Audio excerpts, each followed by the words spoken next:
Hello, everyone, and welcome once again to Royal Grown Radio. Thank you all for tuning in and joining us today.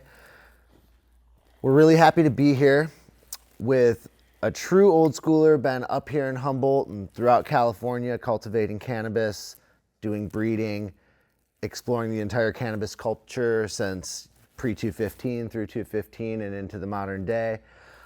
We're here with Mr. D with Happy Dreams Genetics and Happy Dreams Farms, who's been really pushing the envelope on modern day genetics, helping bringing all the landrace and original strains up to the modern day threshold that people are seeing today, where they expect, these super frosty, super standout strains.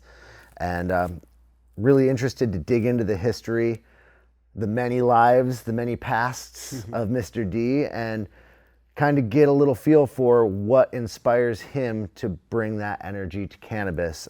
My name is Michael Beck. We got Rick Elliott. Hey, what's up? And the infamous Mr. D. Happy dreams. Yeah. So we were just kind of meeting, introducing ourselves. The fun thing about Royal Grown Radio is we don't always know our guests. Sometimes we do, but we really like to dig into the past.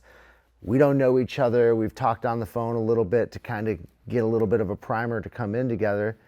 Tell us all about how we ended up here today. What started you on the path towards cannabis and Humboldt, and how did we get here?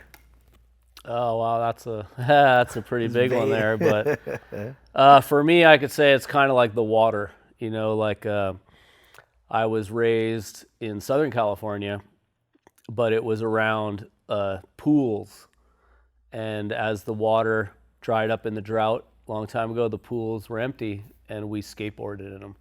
And this is like the early years. My friends were actually legitimately Jay Adams, Jim Muir, Dogtown, Tony Nice. Alva, and I still keep in contact with several of them. And poor Jay passed away, legend, Z-Flex. Anyway, so skateboarding led to surfing led into radical.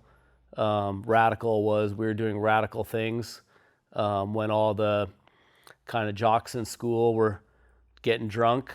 We were sneaking off behind the back and finding my older brother's weed stash and smoking weed, skating pools and trying to get air. And surfing led to snowboarding. Probably is way back, 14 or something years old.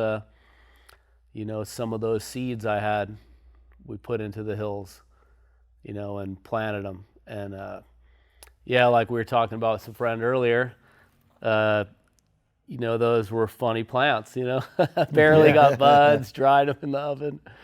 And then later on it became like surfing evolved around a lot of chill time. Chill time was smoking weed. So like for me, I grew up, fortunately, where I had like this really good weed all the time. So I had a lot of it became like the original OG as I got a little bit older, and with snowboarding.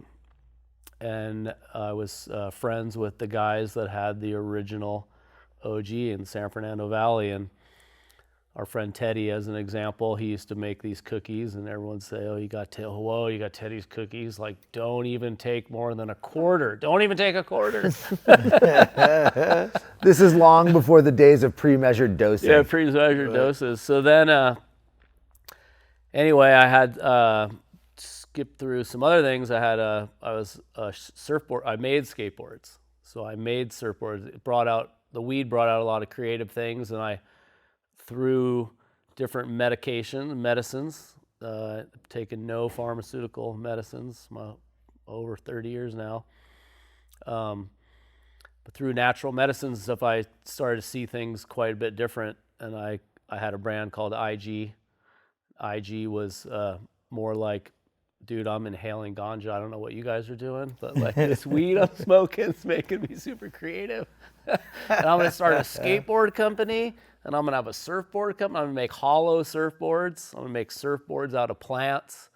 And I had all these different ideas, and then I opened a store when I was 20 years old. And I had my own store, my own brand, IG Boarding Shop, IG Surfboards, IG Skateboards, IG Snowboards, 1685, bunch of different things. And that all became around like, the people would say, hey, what's Critter, he lives up here now too, and my friend Chris, and he would be like, "What's Critter always carrying that box out to the car for at lunchtime?" Well, oh, that's the bong, the shop bong. One problem we have is we had drug tests there, and if you showed up with no weed in your system, fuck, you were fired. That's fantastic. So we had a pretty lenient policy, so I've been quite liberal in my views. And then fast forward to later on in life is like I'd had times where I got injured, blew my knee out, like, oh, my surfing career's over. I'm going to grow some weed. Oh, try that indoor. People are doing indoor.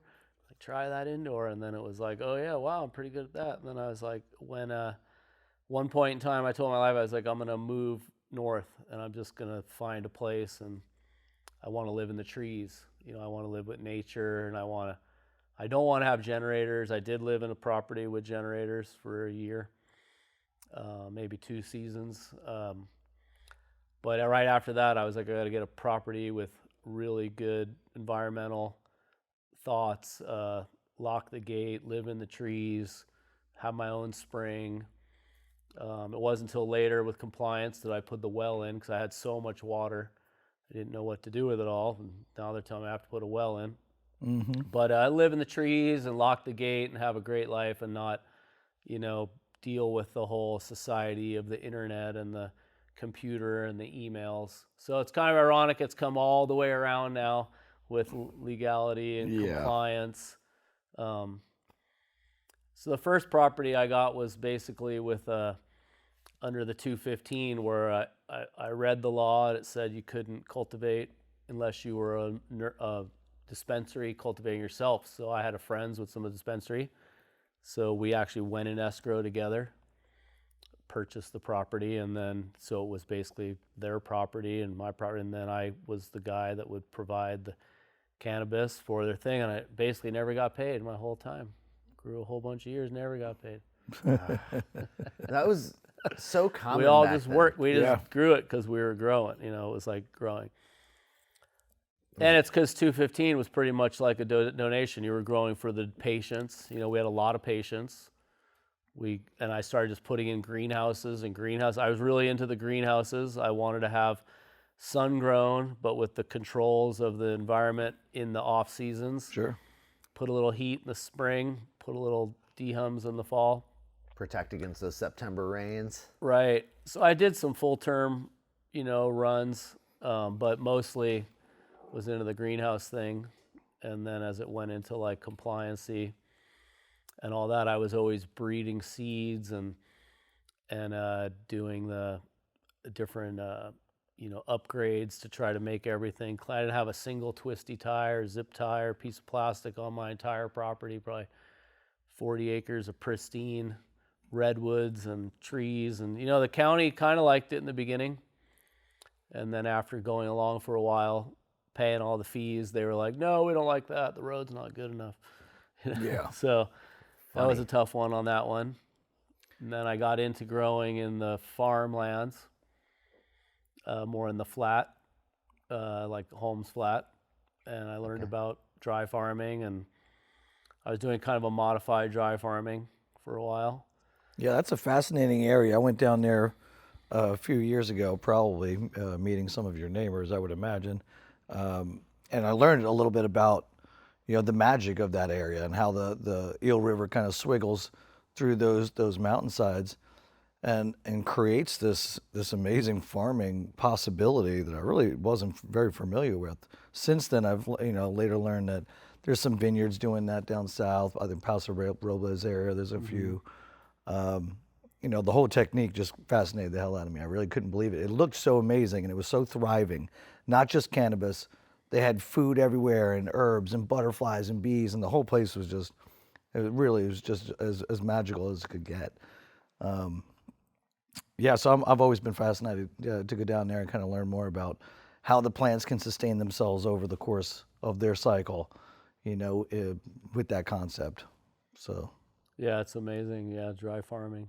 Quickly got onto dry farming, but talk about a lot of different things today if we'd like to. But with the dry farming, it was pretty neat with me because I was like, okay, I had done some indoor, but I originally grew outdoor, when I was a child, like trying your just like fun couple plants. And I've always had gardens and fruit trees and all this stuff. So then the indoor, you're like, okay, I don't really feel good. And then the greenhouses became like, okay, the greenhouses are cool. And I was doing greenhouses with lights and power, no generators. But then when I bought a property in Holmes, strictly because of that's the way the ordinance was going. And I thought, okay, this would be great, be on the flat. So, but then there I was doing light depth with no lights. So just timing it effectively, planting at the right time, and then no fans, no power, but I had power.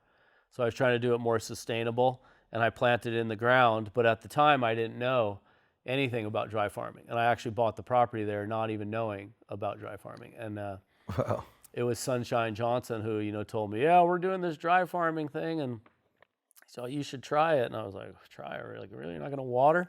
So I'll dig down there. There's some moisture in the soil. And I was like, okay. And then, so I did like 10,000 square feet was what the license was going to be for. And I did 10,000 square feet of greenhouse hoop, depth like 20 by 100s. And then I did a separate area that was my R&D testing area. And that was dry farmed like completely. And the plants that I fussed with and pruned, and I had the hoses there as an emergency, and I watered the holes in the beginning. And some of the neighbors had done that too. Not everybody's pure in that area. Sure. But, it's moved closer towards it now. And I had the hoses out, and that's to lead into that. So anyway, the dry farm plants did better.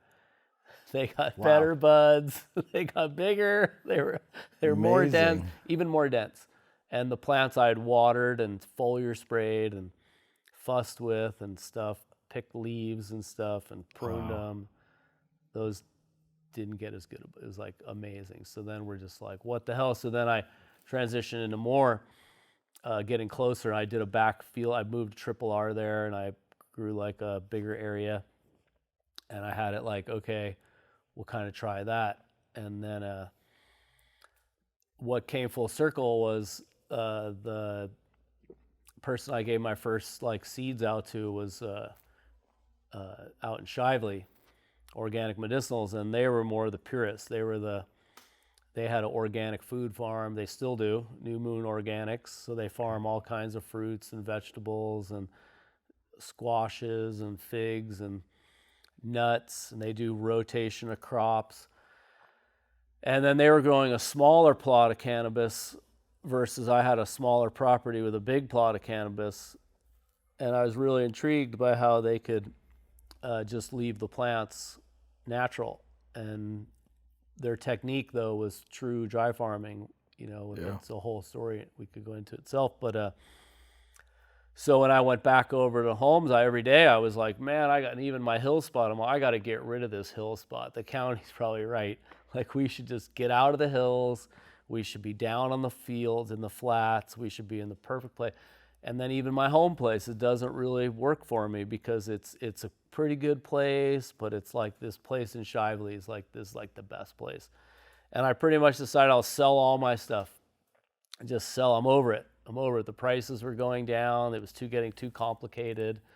And I sold everything. And then after I sold everything, liquidated everything, then Jane and Organic Medicinals said, why don't you come over and farm here?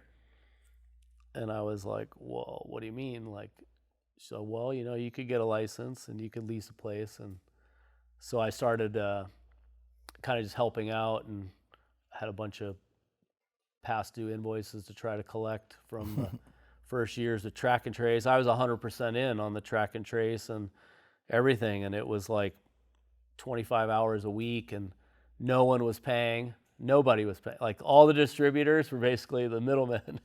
They were hustling the hell out of us. Yeah. So I had all these people who weren't paying me, and I decided to kind of take a break and just and I ended up coming back then into Shively and leasing a place out on their farm. And then I grow alongside them because we have similar views, and they have the real pure views. Don't get me wrong. they're the purest of the best of the dry farmers. And even over there in Holmes, it doesn't compare. Holmes has like 7 feet of topsoil. Larrabee has about 3. Shively has like 30 feet of topsoil. Wow. And Shively is such a diverse, like mini biosphere almost, where all the neighbors have kept really strong to the organics over the years, and each other farm. You know, the Sensi Bolt down the street, Humboldt Flowers, and a few others that are there have kept strict on their organic CCOF certification. So we don't even have to do pest control. Nature takes its course. Like, it's a kind of a wait and see approach. Yeah. Where in the past you'd see an aphid and you'd be like, oh my God, aphids. Right. Now you like look at them and you're like, okay, what are they doing? And they're like, they're still there. 3 or 4 days, you're like, dude, they're still there. And then on day 6, you're like, someone's coming in and eating them. Millions of ladybugs. And then they start breeding. And all of a sudden you're like, whoa, I have more ladybugs than we've ever seen here. Nice. So it's really neat out there. That's really cool. I didn't know that about the topsoil layering. And, you know, these properties, these places that we're talking about are down along the Eel River, along the banks of the Eel River, that had crazy historic flooding for eons before, but all the way up into the 60s before they put the dam in, right? Well, no, like 53 and like 64, or 54 and 64.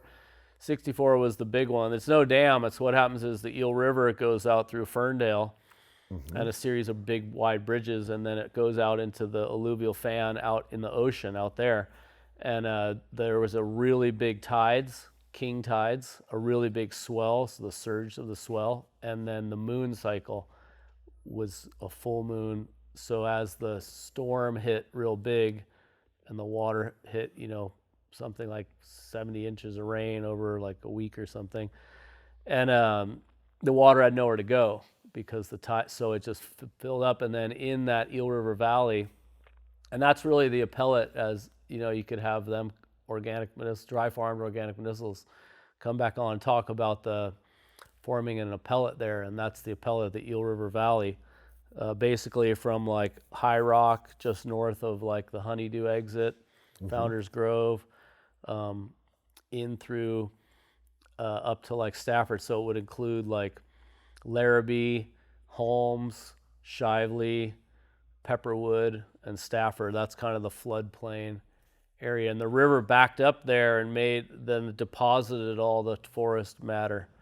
So all that organic forest matter from the logging and the building of the freeways washed the complete towns out, but it basically washed off the mountains, and then the finer forest matter settled into that Eel River Valley there. Wow. Yeah, and I've read some history on it too, that it had snowed really low leading into that. So there was a lot of snow on the mountains, and then that storm came through, so it melted all the snow, and logging was, you know, really ramping up in that area then. And so lost a giant hillside or two full of trees and stumps and everywhere. Just giant hillsides down into the river. So like eons worth of this ancient redwood fir forest soil just piled up and got deposited in that area of the Eel. It's really just super fascinating to me. And, you know, having not had any experience personally with dry farming, it's super fascinating. Also, I actually was speaking with Sunshine just the other day on K-Mud. We had a really good conversation, and she was, you know, kind of shedding some light on some of that stuff and talking about water conservation and the droughts. And, you know, I was coming at it from a very different perspective. That's another thing you and I were talking about earlier, is I've grown in a lot of different ways, but I've never done the dry farming. But I've indoor, outdoor, you know, all different styles of indoor, all different styles of outdoor, automated, organic, salts, hand water, to get a really huge feel for everything. And, you know, a lot of those folks out there, you guys have been like steadfast focused on developing these techniques and really improving this whole permaculture thing. And that really speaks to me so much. We've been touching a lot more on regenerative farming and that sort of stuff on the podcast. You know, even though Rick and I work for Royal Gold and we sell soil and we endorse however you want to grow in your pots, grow in small pots, grow in big pots, you know, bring the medicine to the people. but I'm just super fascinated by this dry farming concept. Yeah, we both come from a pretty long, extensive background in, caring for the earth, trying to be the best humans we can be, and that definitely leads, pretty deeply into how our Yeah. food is produced and Oh yeah. and how we use this land and live off this land as gently as we can, especially having kids. Oh, yeah. It's up to us to kind of guide our little slice of the future into the right path. And a big part of that is, to me, is recognizing the influencers, the elders, the people that came before us and developed this stuff, and the culture that created these concepts. So, I think it's really awesome that you came out of this surf skate community. We've focused a little bit on this community and how integral it is to cannabis and bringing cannabis to people and kind of opening people's eyes. How did all of these, kind of convergent paths start to focus your energy more on breeding? Because, I know you're farming on all sorts of different ways, but really you were saying earlier that your focus is more now on the breeding again. What brought you back to that passion? Okay, probably like 6 or so years ago, it got to the point where it was like, as the 215 was growing, the stores wanted you to double up and double up and double up, and then as the engineers were sending you these giant bills as you're going into the new 64 legalization, you were like, okay, double up, double up. And then you're like, okay, sign on the dotted line. You're going to have all this square footage. So I had a pretty good footprint that I had signed on under 64, under the new licensing early out of the gate. And it became like, okay, so the amount of time I was spending cultivating, the amount of time I used to spend on the breeding, all of a sudden went into this. I was spending track and trace. We were in the early version of the track and trace, where you had these little tiny stickers that would rip off the zeros, and O and a 0 was like the same, and the 2s look like the 5s and stuff. And you're like, oh my God, I can barely even see this stuff. And anyway, so what happened is I started to go like, okay, I cannot just keep doing this whole like depth scene, pulling tarps. We had like a strict schedule, 7:03, 7:07, 7:11, 4 minutes apart, drive the motorcycle wow. up the hill. That's intense. 10 minutes apart, get that one every night, boom. Every morning, open them, and then blowers on them and the whole thing. And we produced some really quality weed, and it was, I got some high recognitions from even like the early district, like Sun Growers Guild as Farm of the Year and highest terpenes, and got like 3 out of 5 of the awards the first year and similar the second year. Anyway, so I started to go like, I need to get back to the breeding, because like I had been fortunate enough to back in the day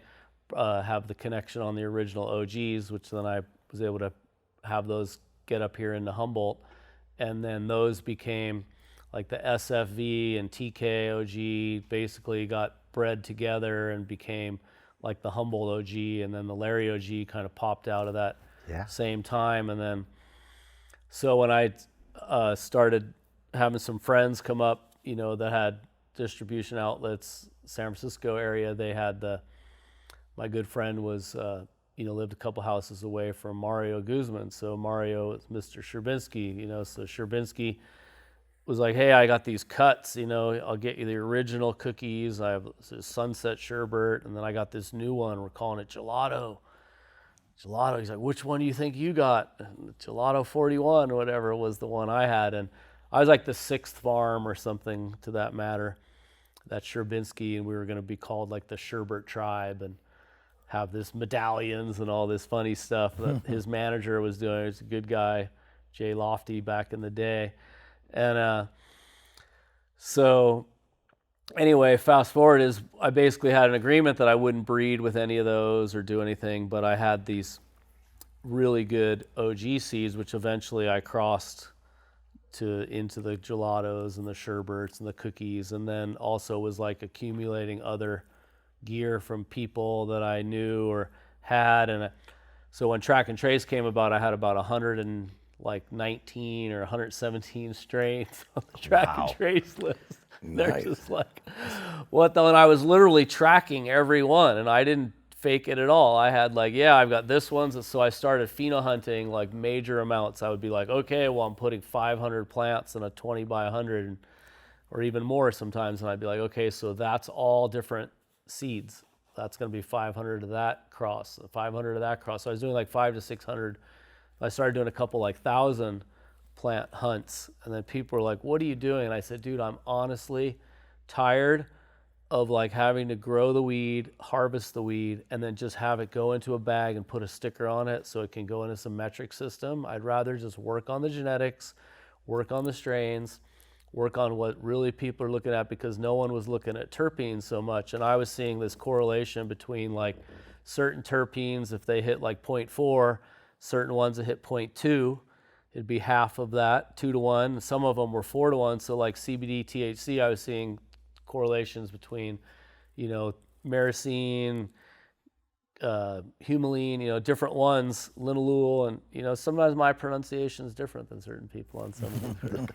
I get mixed up with all those. Or caryophyllene. Yeah. Anyway, so I was seeing these correlations, and I was trying to like divest my brain, or whatever the word is, into like understanding all these. So then all of a sudden I had like so many, and everyone's like, how are you doing that? And I said, well, I had a background where I worked with numbers shaping surfboards. So on a surfboard, it's like a curve that's an infinite amount of numbers, because you're only measuring every 12 or 24 inches down a 6, 7, 8, 9, 10 foot board. So on a curve, you have infinite numbers. So I started equating all those numbers of like the cannabis plant, and the piece of wood in the middle was like the stalk, and that all those curves are all the different terpenes. So some people want a narrow nose, some people want a wide nose, some people want a middle nose, some people want a narrow tail, a wide tail, some people want a double wing swallow, a pintail, and all those are the different terpenes. And people were like, what are you doing? You're sacrificing so many pounds of money and all that. And I was all, look, dude, the money is the money. I'm trying to figure out what all these terpenes are doing for each person or different people. And then I realized like the whole plant, has an array of terpenes versus the bud on the north side of the plant versus the south side of the plant, the east, the west, the higher, the lower, same in fruit trees. So what's intrigued me with mixing the farming with the cannabis is that all those elements come into play, and it hasn't got that far down the road yet with cannabis, and it's just starting to turn that way, and it's really exciting to me. Yeah, it's really exciting to watch the crop science come out, and I'm fascinated by that analogy that you had with the surfboards. In my mind, I'm like picturing three-dimensional curvature and like, moving the different terpenes around to strike different balances and achieve different healing effects, and also, different, psychedelic and, different highs and flavors. I'm a flavor person too. Like, personally, I think this massive selection for only 20% and higher up to 30%, I think it's a disservice to the entire lineage of the cannabis plant, because the most unique strains, the most flavorful standout strains are testing at 16, 17%. And they really affect me just as potently, but maybe not as couch lock. Maybe the THC isn't quite so high, but all that entourage effect is really important to me. So I love that analogy of how that all works. I think that's spectacular.